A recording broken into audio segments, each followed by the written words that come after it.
అందరూ నమస్కారం. మీకు అమర్వాజ్ భారద్వాజ్ శర్మ. ఈరోజు ఇంతకుముందు క్లాసులో మనకి జ్యోతిష్ శాస్త్రంలో అతి ముఖ్యమైనటువంటి వివాహ జీవితంలో పునర్వివాహం 2 వివాహాలు ఏ విధంగా జరుగుతాయనేటువంటి పార్ట్ మనం తెలుసుకున్నాం. మరి ముఖ్యంగా జ్యోతిష్ శాస్త్రంలో విడాకులైనటువంటి కారణాలు ముఖ్యంగా ఈరోజు మనము దాంట్లో రవి ఎటువంటి పాత్ర పోషిస్తున్న విషయాన్ని మనం మొత్తంగా, శని ఏ విధంగా పాత్ర పోషిస్తున్న విషయాన్ని మొత్తం వివరంగా తెలుసుకుందాం. ముఖ్యంగా జ్యోతిష్ శాస్త్రంలో నాకున్నటువంటి అనుభవంలో విడాకులకి మరియు దంపతులు విడిపోవడానికి గల కారణమైనటువంటి గ్రహాలు ముఖ్యంగా రవి, కుజుడు, రాహు, శని, కేతు. రవి, కుజుడు, రాహు, శని, కేతు, లేదా రవి, కుజ, శని, రాహు, కేతుని అనుకోండి. ఏదైనప్పటికీ కేతు వైవాహ స్థానానికి సంబంధం అనేది ఉంటే జాతకుడు తన భార్య భర్త నుంచి పూర్తిగా విడిపోయి ఉంటారు. కేవలం భవిష్యత్తు తరం కోసమే కాదు, తన వంశానికి వారసుల కోసం కూడా వివాహానికి అనుమతిస్తూ ఉంటారు. ఇలాంటి జాతకులు తమ బిడ్డ పుట్టే సమయానికి తన భార్య భర్తతోని, భర్త భార్యతోని విడిపోయి ఉండడం అనేది జరుగుతూ ఉంటుంది. కేతు వలన జాతకులు విడిపోయే సందర్భాలు అధికంగా జాతచక్రాలు మనకు కనిపిస్తున్నాయి. కానీ విడాకులు తీసుకునే సందర్భాలు మాకు తక్కువే అని మనం ఇక్కడ చెప్పవచ్చు. ఏదైనప్పటికీ రవి, కుజుడు, శని, రాహు, కేతు గ్రహాలు మనకి శత్రు స్థానంలో కానీ నీచ స్థానంలో కానీ ఉన్నట్లయితే దంపతుల మధ్య వివాహం విషయంలో కొద్దిగా విడిపోవటం, భార్యాభర్తల మధ్యలో మనస్పర్ధలు, భార్యాభర్తల మధ్యలో అత్తమామల ఇబ్బందులు, అల్లుడైతే భార్య యొక్క అమ్మా నాన్నమ్మలు ఇబ్బందులు పడటం, ఈ విధంగా అత్తామామలు ఎవరైనా సరే ఇబ్బంది పడటం అనేది, విడిపోవడం అనేది జాతచక్రాల్లో రవి, కుజ, శని, రాహు, కేతులు గ్రహాలు శత్రుస్థానంలోగా నీచ స్థానంలో ఉన్నట్టయితే జరుగుతున్నట్టుగా మనం గమనిస్తూ ఉన్నాం. రాహు, రవి, కుజ, శని, రాహు, కేతులు గ్రహాలు మనకి వాటి స్థానాలు చెడు దృష్టికి గురై కూడా దంపతుల విడాకులు ఖచ్చితంగా కలుగుతూ ఉన్నాయి. కాబట్టి ఒకవేళ మన జాతచక్రంలో రవి గాని, కుజుడు గాని, శని గాని, రాహు గాని, కేతు గాని ఈ గ్రహాలలో మంచి శుభగ్రహ దృష్టి పెడితే దంపతులకి విడాకులు కలగడం అనేది జరగదు. రవి, కుజ, శని, రాహు, కేతు గ్రహాల శుభగ్రహ దృష్టి పడినట్టయితే కొద్దిగా విడాకుల విషయంలో వాటిని పక్కగా మళ్ళిచ్చి కలిసి జీవిస్తానికి అవకాశం అనేది ఎక్కువగా చూపిస్తూ ఉంటాయి. కేవలం మనం కుజదోషం ఒకటైనా పరిగణలో తీసుకోవడం కాదు, ఈ గ్రహాలను కూడా మనము పరిగణలో తీసుకోవాలి.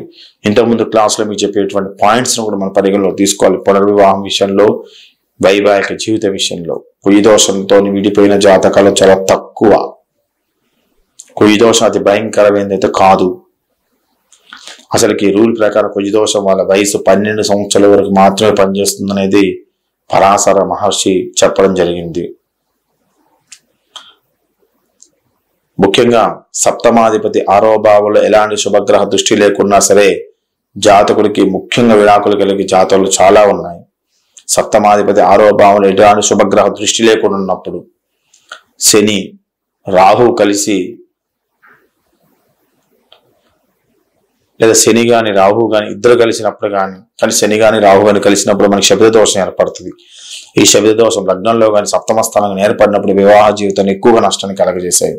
లేదా శని గాని రాహు గాని ఇద్దరు వేరువేరుగా ఉండి ఏదో గ్రహం, శని గ్రహం కానీ రాహు గ్రహం కానీ ఏమైనా సరే లగ్నంలో ఉంటూ తీవ్రమైన చెడు గ్రహ దృష్టి పడినట్టయితే దంపతులు విడిపోవడం అనేది జరుగుతూ ఉంటుంది. అయితే ఈ గ్రహస్థితి ఉన్నవారికి మళ్ళీ తన జీవిత భాగస్వామిత కలవటం అనేది జరగనివ్వదు. కొన్నిసార్లు విడాకుల కొరకు చట్టపరమైనటువంటి హింసలకి, చట్టపరమైనటువంటి గొడవలకి అధిక కాలం భరించాల్సిన అవకాశం కూడా ఇక్కడ చూపిస్తుంటుంది. సప్తమాధిపతి వక్రస్థితిలో ఉన్నా, లేదా సప్తమాధిపతి హస్తగతం చెందినా, లేదా సప్తమాధిపతి రవితో కలిసినా, లేదా సప్తమాధిపతి నీచబడిన దంపతులకి వైవాహిక జీవితం అనేది కొద్దిగా ఇబ్బందులు కలగజేసే అవకాశం అనేది ఎక్కువ కలుగుతూ ఉంటుంది. సప్తమాధిపతి నీచం పొందిన, సప్తమాధిపతి గురుడు యొక్క దృష్టి అధికంగా శుభ దృష్టి ఉన్నా సరే వివాహాన్ని కొద్దిగా విడిపోకోకుండా చేయడానికి అవకాశం కూడా ఇక్కడ కనిపిస్తా ఉంది. ఈ విధంగా ఎన్నో గ్రహాలు వాటి స్థానాలు బట్టి, వాటి యొక్క అధిపతుల స్థానాలు బట్టి ఎన్నో దంపతుల మధ్య విభేదాలకు, విడాకులకి, విడిపోవడానికి ఇక్కడ ఇవి గ్రహాలు తోడ్పడుతూ ఉన్నాయి.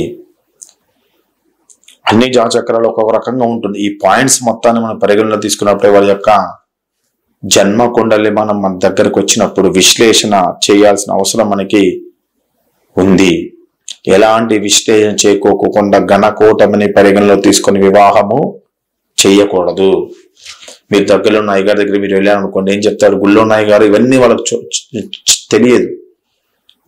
కేవలం మనకేంటి కుయి దోషం, సర్పదోషం, జాచక్రాలు ఇద్దరికి కలిసినయా, షష్టమ దోషం, షష్టాష్టక దోషం, ఈ వీటిని మాత్రం వాళ్ళకి మనం పరిగణలోకి తీసుకోవడం అనేది జరుగుతూ ఉంటుంది.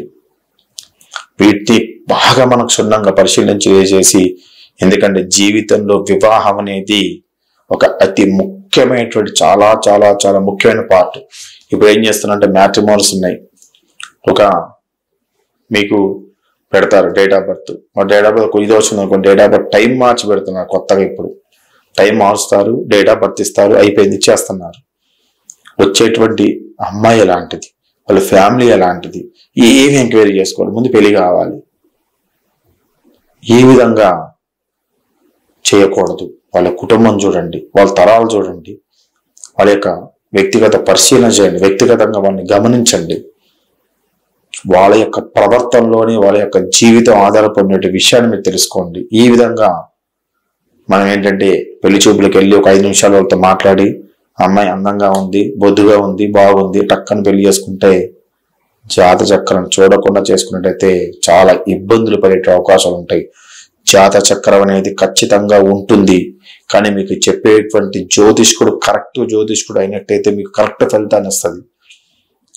వరదలు పెట్టే వాళ్ళ దగ్గరికి పోతే ఆ జాత చక్రం మొత్తం కూడా అతి నష్టానికి కారకుడుగా చక్రం చెప్పబడుతూ ఉంటుంది. కాబట్టి మనం పరిశీలన చేసేటప్పుడు ఒక రోగం వచ్చింది, ఆర్ఎంపీ దగ్గరికి వెళ్తాం, అది దక్కలేదు, ఎండి దగ్గరికి వెళ్తాం, ఎంబీబీఎస్ దగ్గరికి వెళ్తాం, ఎంబీబీఎస్ దగ్గర తగ్గలేదు, ఎండి దగ్గరికి వెళ్తాం, ఎండి దగ్గర తగ్గలేదు, స్పెషలిస్ట్ దగ్గరికి వెళ్తాం, స్పెషలిస్ట్ దగ్గర తగ్గలేదు, సర్జన్ దగ్గరికి వెళ్తాం. అంటే ఇక్కడ పార్ట్స్ మనం ఇక్కడ మార్చుకుంటూ వెళ్తున్నాం ఆరోగ్యం విషయంలో. కానీ మన దాంపత్య సుఖంలో అది ముఖ్యమైనటువంటి పార్ట్గా మనకు వచ్చే భార్య మన జాతకంలో ఏ విధంగా ఉండాలి, వివాహ పంతని కరెక్ట్ గా తెలుసుకొని వివాహం చేసుకోండి. వివాహం విషయాలు అందరూ కూడా సుఖవంతంగా ఆరోగ్యంగా ఉండాలని కోరుకుంటూ మీ Kumar Raj Bharadwaj Sharma, MA astrology in PhD, మీ భరద్వాజ్ శర్మ. అందరూ వీడియో లైక్ చేయండి, షేర్ చేయండి, సబ్స్క్రైబ్ అవ్వండి. దయచేసి మీ కామెంట్ మాత్రం ఖచ్చితంగా తెలియజేయండి.